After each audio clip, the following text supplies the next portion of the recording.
ભારતની અંદર એક હિંચકાની પરંપરા હતી કે જમ્યા પછી 20 મિનિટ હિંચકે બેસવું અને ઝૂલવું. કેમ?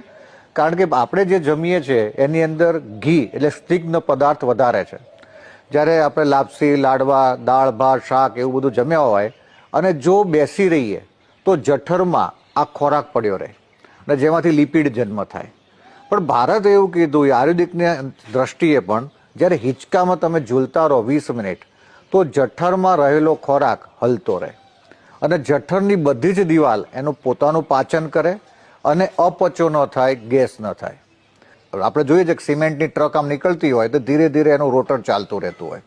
તો એ રોટર એટલે ચાલે કે અંદર જે સિમેન્ટ, કોન્ક્રીટ જે છે એ બધું જામી ન જાય. બસ આ પેટની અંદર જામી ન જાય એટલે હિંચકા ઉપર 20 મિનિટ સુધી આ રીતે મોશનમાં રહેવાનું આપણને સમજાયું છે.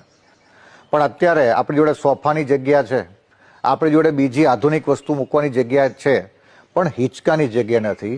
તો દરેક હિન્દુને મારો એક અનુરોધ છે કે તમે વિશ્વના કોઈ પણ દેશમાં રહેતા હોય, જો તમારી જોડે સગવડ થાય તો હિંચકાનું આયોજન અવશ્ય કરજો. અને આ હિંચકા ઉપર બેસીને 20 મિનિટ કોઈ પણ ભજન તમે સાંભળશો, તમારો નાદ